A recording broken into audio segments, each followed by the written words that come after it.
تھے. صوفی کہتے ہی اسے ہیں کہ جو سامنے والے کو نکھار دے.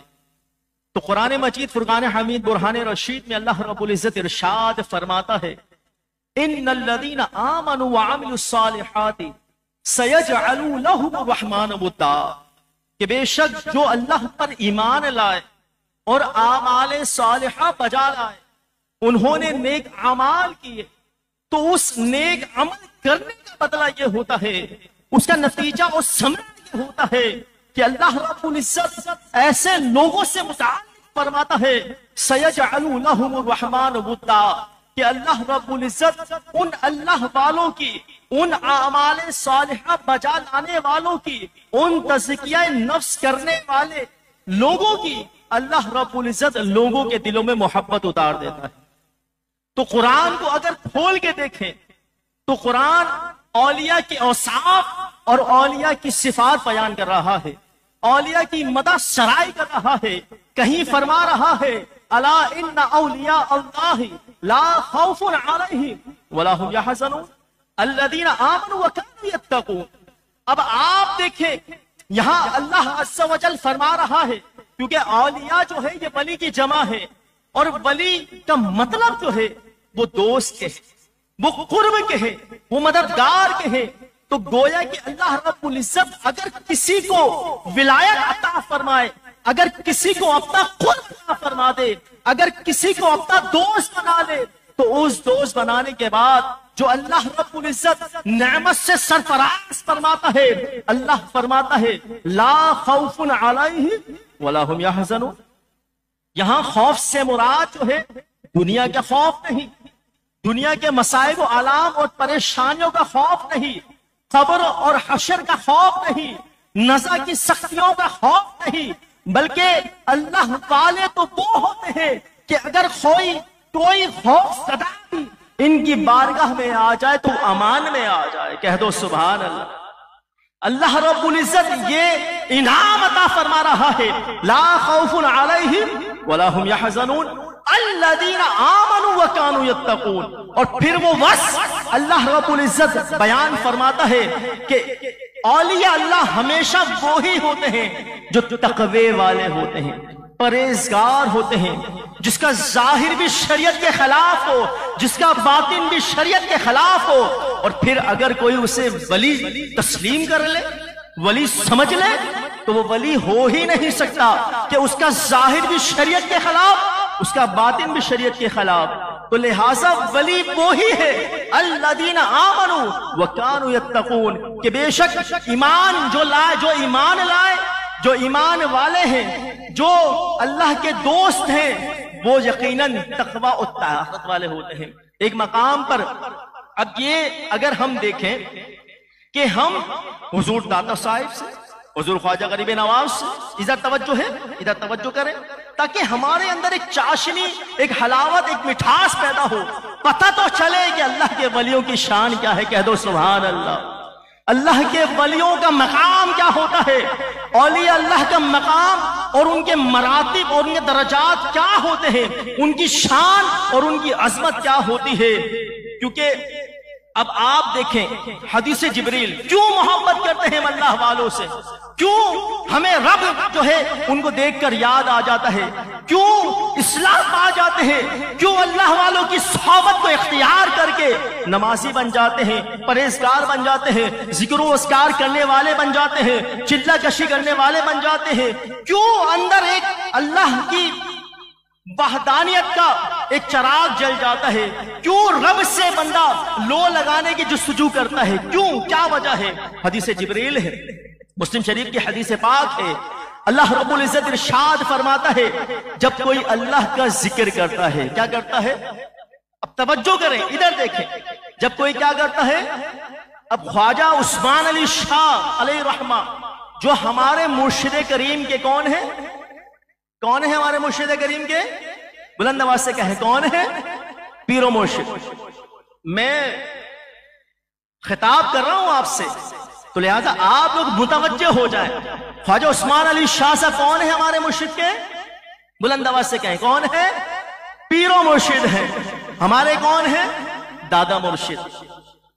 اور آپ کی اگر شان دیکھی جائے، تمہارے مرشد فرماتے ہیں کہ آپ نے اپنی پوری زندگی کو اللہ کی یاد میں فنا کر دیا، اور پھر اللہ یہ انعام دیتا ہے فَاذْكُرُونِي أَذْكُرْكُمْ، کہ اگر تم میرا ذکر کرو گے، مجھے یاد کرو گے تو میں تمہارا چرچا کروں گا۔ آج ہم انہی کا چرچا کرنے کے لیے جمع ہے۔ انہوں نے اپنی پوری زندگی کو اللہ کی یاد میں فنا کر دیا۔ اب حدیث جبریل جو بیان کرنے جا رہا ہوں، مسلم شریف کی حدیث پاک ہے، جب کوئی رب کا ذکر کرتا ہے، اللہ کا ذکر کرتا ہے، تو اللہ جبریل کو بلاتا ہے، جبریل سے کہتا ہے جبریل فلاں بندہ میرا ذکر کرتا ہے۔ کیا کرتا ہے؟ ذکر کرتا ہے۔ جبریل مجھے اس سے پیار ہو گیا ہے، کہہ دو سبحان اللہ۔ فَأُحِبُّهُ، مجھے اس سے پیار ہو گیا ہے۔ فَأَحْبِبْهُ، جبریل تم بھی اس سے محبت کرو، کہہ دو سبحان اللہ۔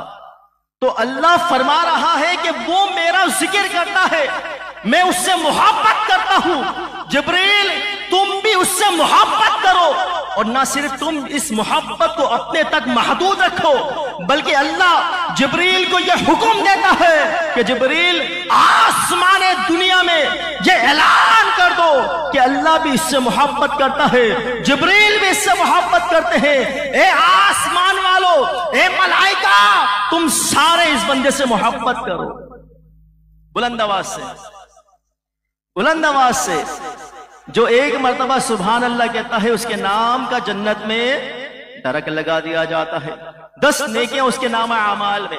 اب یہ محبت صرف آسمان دنیا تک محدود نہیں رہتی، بلکہ اللہ رب العزت حکم دیتا ہے کہ جبریل میں اس بندے سے محبت کرتا ہوں، تم بھی اس سے محبت کرو، اور سارے ملائکہ میں یہ اعلان کر دو کہ اللہ بھی اس سے محبت کرتا ہے، جبریل بھی اس سے محبت کرتے ہیں، سارے ملائکہ اس سے محبت کرتے ہیں۔ اور پھر یہ محبت صرف ملائکہ تک محدود نہیں، بلکہ جبریل کو حکم دیا جاتا ہے کہ فرش زمین میں یہ اعلان کر دو کہ یہ اللہ کا محبوب ہے۔ اے فرش زمین میں بسنے والوں، تم سارے اس بندے سے محبت کرو۔ تو در حقیقت یہ اولیاء کی محبت، یہ اللہ والوں کی محبت، یہ رب کا انعام ہے۔ آج خواجہ عثمان علی شاہ صاحب کو ہم نے دیکھا نہیں، مگر آج ہمارے دلوں میں ان کی اتنی محبت ہے، ان کی اتنی عظمت ہمارے دلوں میں محفوظ ہے، وہ صرف ہمارے مرشد کریم کی بدولت، کیونکہ ہم مرشد کی ذات کو دیکھتے ہیں کہ کیسا نکھارا، اور پھر اس مرشد نے، ہمارے مرشد نے جو ہے اور سینکڑوں کو نکھار دیا، کتنے لوگوں کو ہدایت، کتنے گھرانے جو غیر مسلم تھے وہ مسلمان ہوئے میاں حضور کی بدولت، کتنے لوگوں کو ہدایت ملی، کتنے لوگ بھٹک رہے تھے، کتنے لوگ راہ ہدایت پر آئے۔ تو یہ ولی کامل ہونے کی علامت ہے۔ لہذا اللہ والا وہی ہوتا ہے کہ جسے دیکھ کے اللہ یاد آ جائے۔ اب یہاں اللہ یاد آنے سے مراد یہ نہیں کہ اس کو دیکھا سبحان اللہ ماشاء اللہ، نہیں، بلکہ اس کا باطن منزہ ہو جائے، مبرہ ہو جائے، گناہوں سے اسے نفرت ہو جائے، وہ نیک اور متقی اور پرہیزگار بن جائے۔ یہاں مراد یہ ہے کہ اسے اللہ یاد آ جائے۔ تو یہ حدیث جبریل سے امام مسلم نے نقل فرمایا۔ اور پھر ولایت کیا پلیٹ میں رکھ کے مل جاتی ہے؟ ولایت کیا اتنی آسانی سے مل جاتی ہے؟ اب حدیث قدسی ہے، امام بخاری نقل فرماتے ہیں، امام بخاری لکھتے ہیں کہ اگر کوئی فرائض اور واجبات پر پابندی بجا لائے، مواظبت اختیار کرے، کیونکہ ولی ہونے کے لیے ضروری ہے کہ وہ فرائض اور واجبات کا پابند ہو۔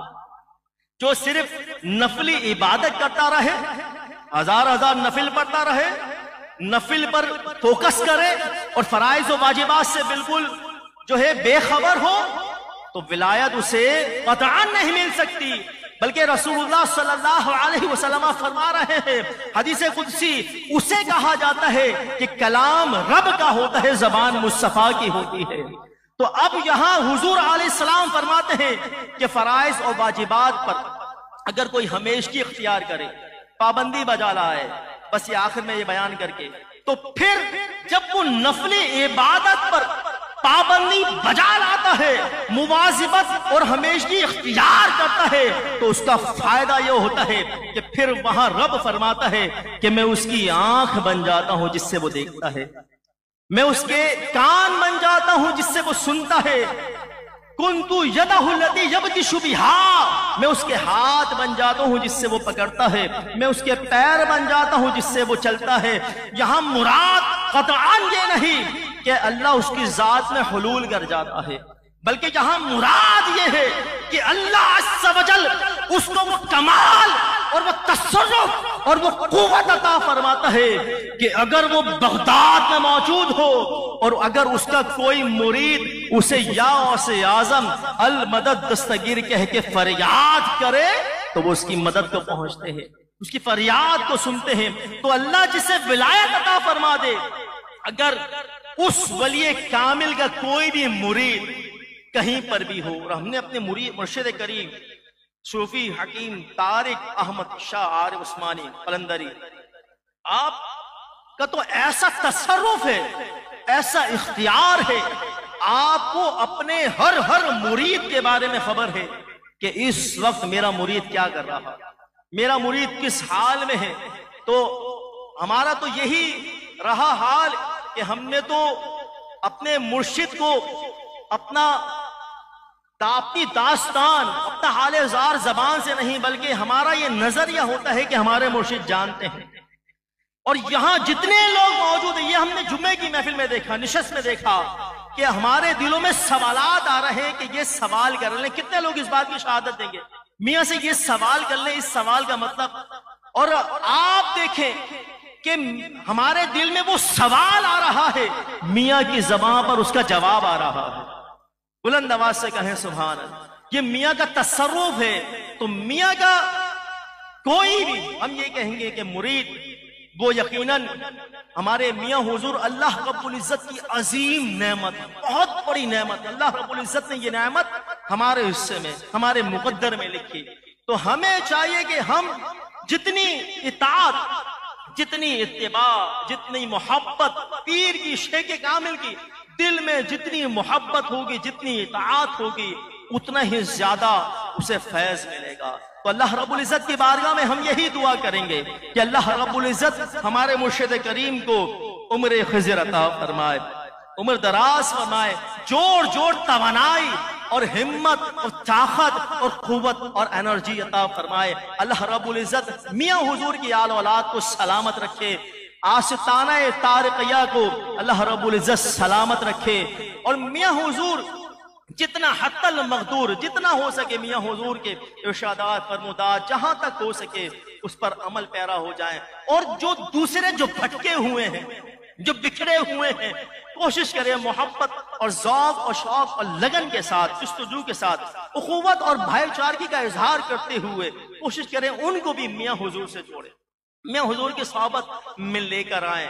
اور جو ہے میاں حضور اللہ کی یہ وہ عظیم نعمت ہے، اگر اللہ کی بارگاہ میں میاں حضور کا وسیلہ پیش کر کر بھی رب سے سوال کیا جائے تو ضرور اللہ تعالیٰ اس کے سوال کو پورا کرے، کیونکہ اللہ کے جو ولی ہوتے ہیں یہ وسائل ہوتے ہیں، یہ وسیلہ ہوتے ہیں۔ اللہ رب العزت ہمارے مرشد کریم کو جو ہے سلامت رکھے، اور اللہ رب العزت ہمارے دلوں میں بے حد ہمارے مرشد کریم کی محبت، فرمانبرداری اور اطاعت ہمارے دلوں میں پیدا فرمائے، آمین بجاہ النبی الامین صلی اللہ علیہ وسلم۔ کیونکہ اللہ قرآن میں فرماتا ہے یا ایھا الذین آمنوا کونوا مع الصادقین، اور اب یہاں آپ دیکھیں، یہاں اللہ فرما رہا ہے کہ ایمان والوں سچوں کے ساتھ ہو جاؤ، تو ہمیں سچا مل گیا، اس کا دامن مل گیا، اور لہٰذا ہمیں چاہیے کہ ہم ان سچوں کے ساتھ، ان اللہ والوں کے ساتھ ہو جائیں، تو انشاءاللہ کبھی بھٹکیں گے نہیں، کیونکہ یہ وہی لوگ ہیں، یہ منعم علیہ ہیں، یہ انعام یافتہ لوگ ہیں، یہ وہی ہستیاں ہیں، مبارک ہستیاں جو سالوں کے بعد پیدا ہوتی ہیں، اور یہ مبارک ہستیاں بہت سے اللہ کے ولی ایسے ہوتے ہیں جو لوگوں پہ ظاہر ہو جاتے ہیں، لیکن بہت سے ایسے ہوتے ہیں جو مستتر ہوتے ہیں، پوشیدہ ہوتے ہیں، خلوت نشین ہوتے ہیں۔ لہٰذا ہمارے ہاتھ میں دامن ہمارے مرشد کا اللہ رب العزت جسے چاہے، کہ اللہ کی عطا سے ہی ہمیں یہ دامن ملا، تو لہٰذا ہم اگر یہ دیکھیں، ہم مرشد کریم خواجہ عثمان علی شاہ صاحب کے بارے میں ہم نے یہ سنا کہ اللہ رب العزت نے خواجہ عثمان علی شاہ صاحب بڑی کامل ہستی تھے، بے مثال ہستی تھے۔ آپ کے بارے میں صرف یہ بیان کرتا چلوں کہ آپ کے بارے میں بتایا گیا کہ آپ 40 سال تک روزانہ عشاء کے وضو سے فجر کی نماز پڑھا کرتے تھے، اور سورہ مزمل، اللہ اللہ، چہل کاف، سورہ اخلاص، نہ جانے کیا کیا ذکر و اذکار کیا کرتے تھے۔ تو اللہ رب العزت ہمیں اللہ والوں کی صحبت میں اسی طرح زندگی گزارنے کی توفیق رفیق عطا فرمائے، آمین۔